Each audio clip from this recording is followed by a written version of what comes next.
আসসালামু আলাইকুম। সবাই কেমন আছেন? আশা করি ভালো আছেন। এটা আমার ফার্স্ট ভিডিও।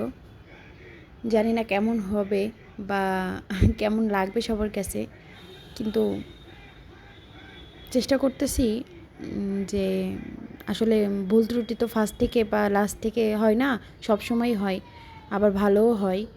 তো ভুল ভালো সব মিলিয়ে আশা করি ভালোই লাগবে। তারপর আমি সকালবেলা ঘুম থেকে উঠেই তারপর কাপড়গুলো বারান্দা থেকে এনে ভাঁজ করে রেখে দিচ্ছি। আর এদিকে আবার আয়নবাবুকে নুডলস খাওয়াই দিচ্ছি, কারণ তারও আজকে লেট হয়েছে ঘুম থেকে উঠতে। পরে সে নুডলস খাচ্ছে আর দুষ্টু করছে, নুডলস খাচ্ছে আর দুষ্টু করছে। আবার এদিকে ক্যামেরা দেখেও সে একটু দুষ্টু করছে, যা করে আর কি বাচ্চারা। কিন্তু আমার বাচ্চাটা মাশাআল্লাহ অনেক শান্ত, কিন্তু তার একটু খেতে গেলে একটু দেরি হয়। এটা ছাড়া তার সব কিছুই মাশাআল্লাহ ঠিক আছে। তার খাওয়ার সময় একটু টাইম লাগবে, এটাই আর কি। তো সে ক্যামেরা দেখে দুষ্টুমি করা শুরু করে দিয়েছে, দুষ্টু করছিল আর খাচ্ছিল। এদিকে আমি তাকে বোঝাচ্ছিলাম যে তুমি তাড়াতাড়ি খাও। ওদিকে আমি আবার কাপড়গুলো ভাঁজ করে তার বাহিরের কাপড়গুলো আলাদা ড্রয়ারে থাকে, তো আর বাসায় পরা কাপড়গুলো আলাদা ড্রয়ারে থাকে, তাই সেগুলো আবার ঠিক করে রেখে দিচ্ছি। রেখে দিয়ে আমি আবার রান্নাঘরে চলে আসলাম, কারণ রান্নাঘরে ভাতটা চুলায় দেওয়া ছিল। যে কি অবস্থা, কত দূর আমি ওকে নুডলস খাওয়ানোর আগে আমি নুডলস রান্না করছি, তারপর ভাত চড়াই দিছি। কিন্তু আমার ভাত হয়ে গেছে, কিন্তু ওর এখনও খাওয়া হয়নি। ও কিন্তু রানিং খাচ্ছে। তো এটাই হলো কি আমার ছেলে, মাশাল্লাহ, কিছু বলার নেই, এক পিস। ওদিকে আমার ভাই চলে আসছে, বুনা চলে আসছে দোকানে থেকে। আর এখন দুজনের ভিতর মারামারি শুরু হয়ে গেছে। তাদের দুজনের ভিতর যেই মারামারিটা হয়, এটা একদিন আমি আপনাদের দেখাবো, যে মামা ভাগিনার সম্পর্ক নাকি মিষ্টি হয়, কিন্তু ওদের সম্পর্ক এত তিতা যেটা বলার বাহিরে। ওদিকে আমার ভাত হয়ে গেছে, ওদিকে আয়নের খাওয়াটাও শেষ।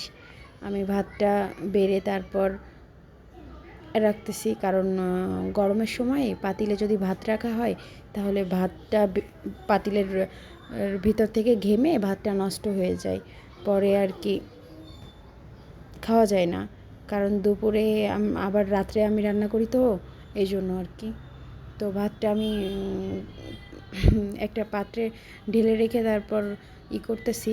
ওদিকে আমি কি রান্না করব সেটা আর কি ধুয়ে এপাশে রাখছি। আজকে অন্য কিছুই রান্না করব না, যে গরম পড়ছে কলমি শাক রান্না করব, মানে ভাজি করব, আর লাউ ভাজি করব।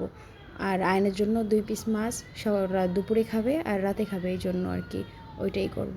ওদিকে আমি কলমি শাকটা ভাজি করতে তুলে দিছি, আর এদিকে আমি মাছটাই হলুদ লবণ মাখিয়ে তারপর রাখতেছিলাম। পরে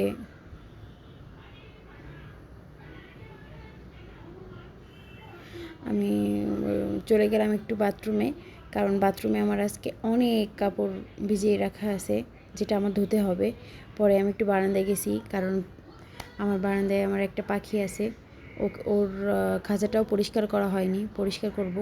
তার জন্য হঠাৎ করে কারেন্ট চলে গেছিলো, তো এই জন্য পরে আমি আমার বাহিরটা একটু ভিডিও করলাম।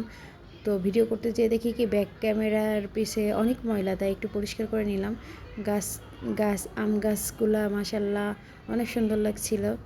পরে এটা দেখে তারপর আমি আবার রান্নায় চলে আসলাম। আয়নের মাছটা ভেজে নিচ্ছি, কারণ আমার শাক ভাজিটা হয়ে গেছে। এই তো আরও যে কাজগুলো রয়েছে, এগুলা তো ফার্স্ট ভিডিও, তো এত বুঝে উঠতে পারতেছি না, তো সব কিছু তুলে ধরতে পারিনি। আশা করি আস্তে আস্তে সব কিছু হবে, মানুষ তো আর একবারেই সব কিছু পারে না, তাই না? তো সবাই ভালো থাকবেন, সুস্থ থাকবেন, আল্লাহ হাফেজ।